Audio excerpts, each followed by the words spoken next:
Well, this is the key question, Michael. Is Donald Trump listening? It was fascinating to hear one of the lawyers for the victims saying there was a point at which Donald Trump was not just verbally supportive, but he was actually trying to help them years ago with this. And they're trying to figure out how he made the turn. And by the turn, almost simultaneously, within minutes, you heard Donald Trump in the Oval Office being asked about this. Listen to what he says now. So this is a Democrat hoax that never ends. You know, it reminds me a little of the Kennedy situation. We gave him everything over and over again, more and more and more, and nobody's ever satisfied.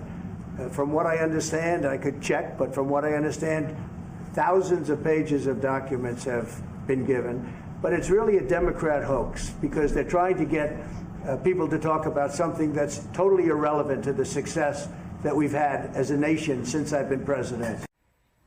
Well, that would be the first Democrat hoax that Marjorie Taylor Greene spoke passionately in support of. What do you see is going on here?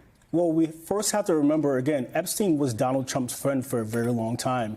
He also reportedly is in these files. But then he separated himself from allegedly, him and has recently. But also he's reportedly in these files. We don't know what it looks like, but he reportedly is in these files according to the people who work for him. So that's the first thing. Nobody has suggested he did anything wrong. We don't know. I hate to say that. Nobody has suggested That's true. But, I mean, I would just release them just to show that I've done nothing wrong. And again, he ran on this during the campaign. Let's not forget Absolutely. that he promised to release these files. He also brought into the Justice Department conspiracy podcast people who have been talking about this for years.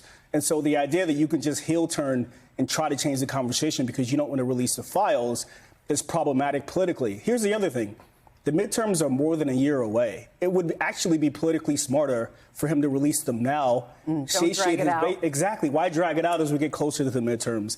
That doesn't make any sense. I'm not saying he did anything wrong, but he was friends with the guy and there was a relationship and he allegedly is somewhere in the files. We don't know what that looks like, but that is a factor in this conversation.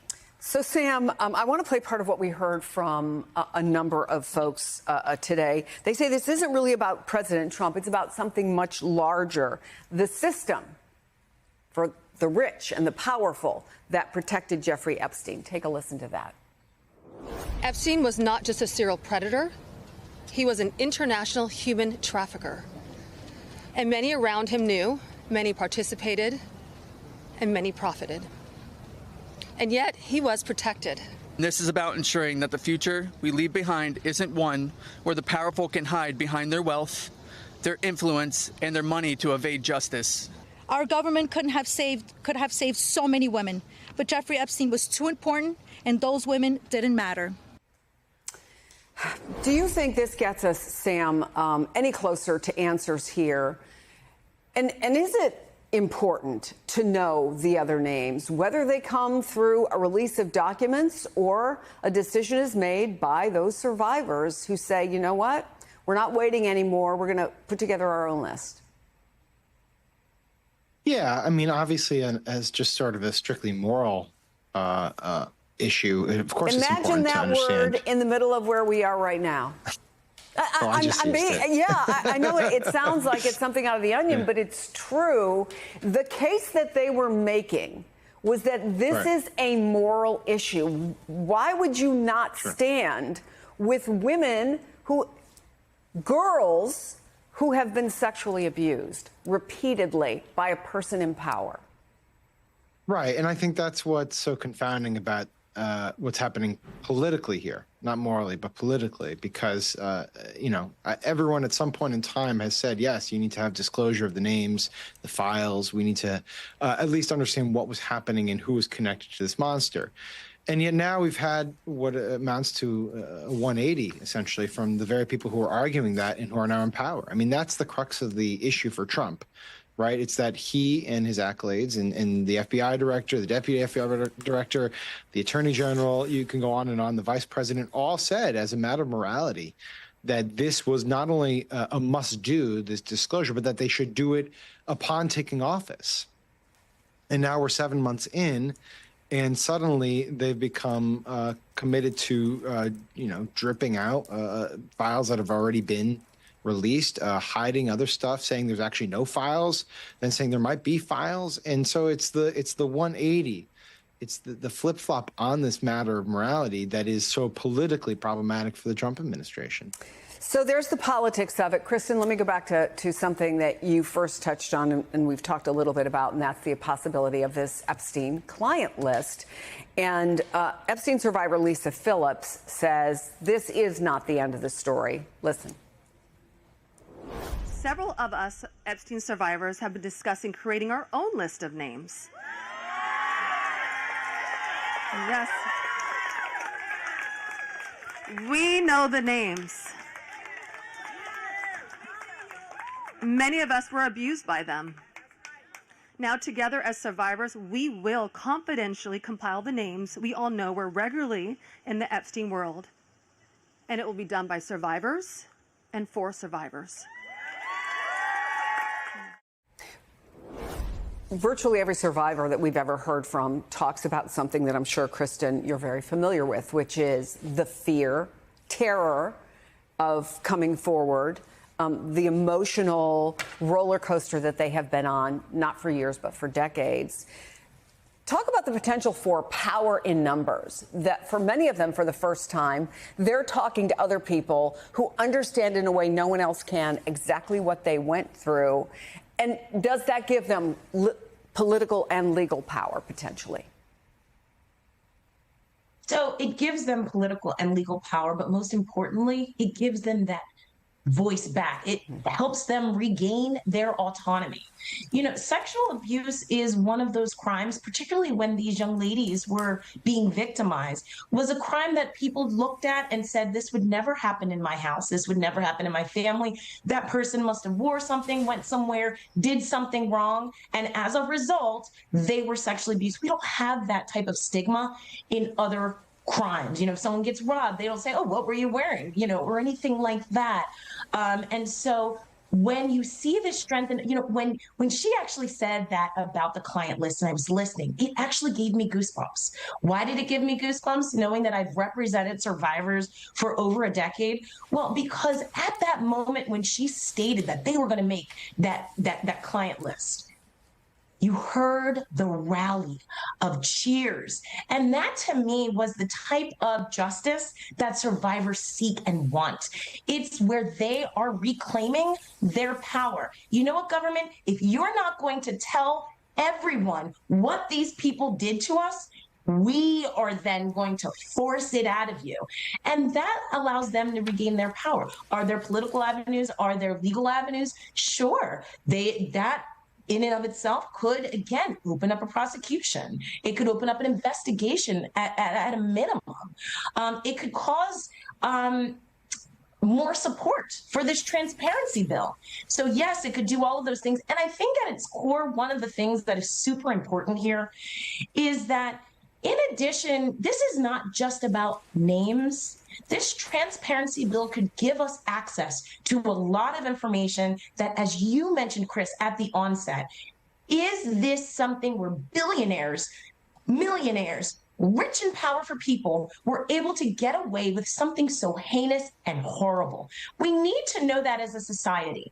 We need to know the flight logs, the travel records, the passenger manifest. We need to know who was there. We need to know who else was given plea bargains, non-prosecution agreements, immunity deals, and maybe they shouldn't have. Those are things that the American people deserve to know. It is not a political issue. That's why there was obviously bipartisan support. This is not about trying to protect people. And it shouldn't be about, I should actually say, it shouldn't be about trying to protect people, because these were heinous crimes committed against children. This was an international trafficker. And you know what, quite frankly, as Marjorie Taylor Greene said beautifully, he was not alone. There were drivers, there were maids, there were security detail. There were all of these individuals that enabled and facilitated his crimes. And there were also his friends and comrades who were also able to sexually abuse these children, because between him and Maxwell, they and other agencies, as you heard from the press conference, were able to feed these young, vulnerable women to them. We are literally so out of time, Kristen, but I have to ask you this real quick. Is the statute of limitations over for some of these cases? I mean, the kind of stuff you're talking about, could charges still be brought? Some charges could be brought, and the statute of limitations should not be gone for every single person. The statute of limitations does differ per state, and so wherever the sexual abuse happened, that will really dictate where and when they are able to bring a lawsuit. But I can only imagine, given the amount of survivors that Epstein has affected, I can only think that there should be some civil justice and criminal justice for some of these survivors.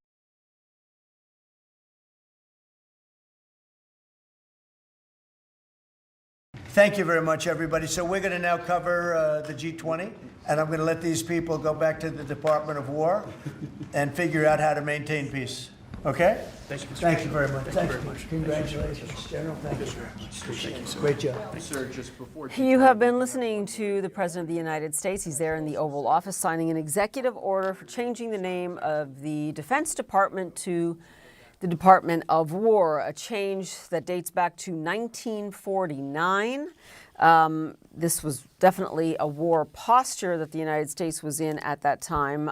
Donald Trump saying that right now, in his words, it is a matter of attitude and that it sends a message of strength to the world in changing that name. A lot of other things happened in that press conference. I want to bring in our Ron Brownstein, who's our senior political analyst, and he joins me now. I do want to get first to this name change or the rebranding. Yeah. Ron, I ask you, what do you think most Americans would think of this name change, and obviously military families first and foremost? Yeah, look, I mean, anybody who's walked past a building that, the Trump organization is involved with knows that Donald Trump likes to put his stamp on things, often 2 stories high. But I do think there is a larger message, as you were saying, and it is something like militant unilateralism, militant isolationism, his view that, we are not going to be as involved in allies, but we are going to often unilaterally use force in ways that he thinks advances the national interest. It does convey the kind of belligerence that he applies to pretty much, all other nations around the world, whether traditional allies or adversaries. So, it is revealing of his mindset. Whether families will, consider it appropriate. It's kind of, he's even said it's meant to convey an offensive vision of military force as opposed to a defensive vision of protecting the homeland. And it may be that protecting the homeland construct that I think is more comfortable for families in the military. It also goes to World War II veterans, certainly, that I've had the privilege to interview over the years. I can't remember any that understand that there's an appropriateness, a time and a place that the country is at war, but have always defended their bravery on the basis that they were, as you said, protecting the homeland and trying to prevent war. Right. In terms of actual material things that relate to the Defense Department, he really dodged questions on 2 issues. I do want to get first, though, to the issue of that boat in international waters, the Venezuelan boat that, many legal scholars have said that this is, and pardon the pun, uncharted waters from the United States, because it is extrajudicial killing, right? There is no due process. No one knows, no one is, or at least it hasn't been disclosed, what was on that boat, who was on it, and that it sets a dangerous precedent. You heard the president there doubling down, saying they will do it again. Yeah, and that's what I was, kind of saying in the first answer, which is that this actually is reflective of his view of the world, which is not necessarily one that involves working with allies in traditional ways, but does involve a view that the traditional constraints on the unilateral use of American power, whether it's bombing Iran or bombing this boat, or potentially even taking action in Mexico over the objection of the Mexican government against cartels, that all of those are outdated. I mean, there is a worldview here. It is the U.S. as a lone actor moving in ways, not accepting traditional constraints of international law or international alliance when we decide it is in our interest to project power. And in that way, the Department of War is probably, as I said, an accurate reflection of the way he views our interaction with the rest of the world. Yeah, and we will see exactly how many changes there are. Again, even in changing the name, Congress is supposed to have a role. It has not had a role in too much in terms of what the executive branch decides to do on any given day. Ron Brownstein, we will leave it there. Grateful to you.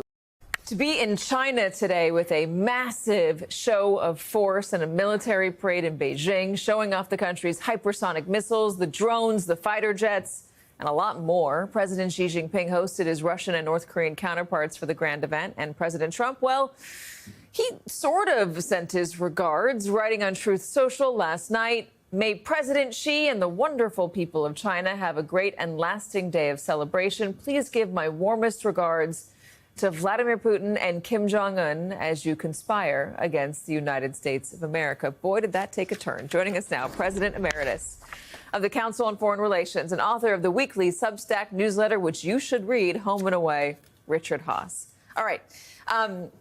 Show of force. Before that, can I say one thing? Yeah. That might have been the funniest thing that Donald Trump has ever written. Truth Social, yeah. Tell me why. Because it had a little bit of truth, because we knew they were conspiring against the United States. The idea he'd call them out on it. Yeah. Gotta like it. Started with some pleasantries. Yes, I thought it was actually a nice dig. I know what you're up to, and I'm watching you. May you have a wonderful time plotting my demise. Hey, so it really was a show. Absolutely. How much of it was a show, and how much of it was something that we should genuinely be concerned about? First half, it was a show, lots of audiences, domestic. China has certain economic struggles and all that, feeding into nationalism. Show internationally, China, Russia, North Korea, also had Iran. Earlier you had India. It's a real sense that...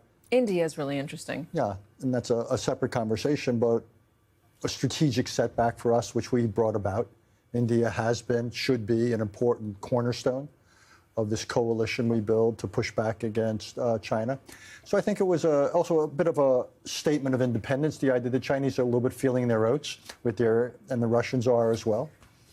Can they, this alliance of Kim Jong-un, Vladimir Putin, Xi, Modi, can they really be a counterweight or a real competitor to the Western alliance? To some extent they are. They're holding their own in Ukraine. We'll see what happens in other parts of the world. Still a world that's dominated by the dollar.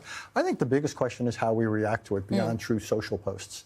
The real question is, okay, do we look at what we're doing in American foreign policy and say, what brought this about? What do we have to do to counter it? And this, to me, would argue, for example, why don't we strengthen our alliance system again? That used to be the great comparative advantage of American foreign policy. Maybe we have to think about the strategic consequences and not just the economic consequences of tariffs. It would basically force a rethink of the Trump foreign policy. I'm not sure we're open to it. So I joined this great crew called the Council on Foreign Relations, and with it I get Foreign Affairs magazine. And there was a compelling and terrifying cover story about the weaponized economy. And I wonder if people in the administration would read that and see this and take those together and maybe rethink the way that we're treating our own allies, the way that we're dealing with China, the way that we're dealing with India, and think about a reset. That's what it would take. It would be a reset. It would mean treating allies as partners. And a bigger issue would probably be putting strategic concerns before economic. The big departure of Donald Trump's foreign policy, you may hate it, you may love it, is that economics have come first. Every other president said, look, we're not worried about economics. They'll take care of themselves. If we can maintain our alliances, if we can maintain order in the world, the U.S. economy will do just fine. We can outcompete anybody. This is the first president who said, I'm not going to worry so much about the geopolitics. I'm going to focus on the economy and on measures such as trade. It's very different, not one I necessarily endorse, to say the least, but it's a very different approach to the world. Do you get the sense that the reaction from this, maybe his advisors is different, but from this president is less maybe a reset and more, how do I get invited next year? I hadn't thought about that, possibly. Because again, he doesn't begin from a premise that adversaries are here and friends are here. I think he treats them both differently. Adversaries are people that often, I would say, other authoritarians he feels pretty comfortable with. He thinks it seems he likes them more. For example, Vladimir Putin, the Alaska summit, and allies he often has issues with. Treats them like vassals. Well, certainly has trouble with them. So, yeah, the idea that he would be part of it, and indeed it's probably part of a larger thing. People look at his foreign policy, you remember the Greenland, Panama stuff and so forth. It looks a little bit like spheres of influence. We have a free hand in this part of the world, even if people in this part of the world may push back. Russia has something of a free hand in Europe and Ukraine, and China has a free hand potentially with Taiwan and the South China Sea. Indeed, the biggest question, as I still watch foreign policy after 8 months, is what is this president's intentions in Asia? What is his notion of a deal with China? What's in it for us other than trade? What's in it for China? And what moves does he make beyond trade? Richard Haas, always good to have you. Thank you for joining us today. Welcome back to The Grind.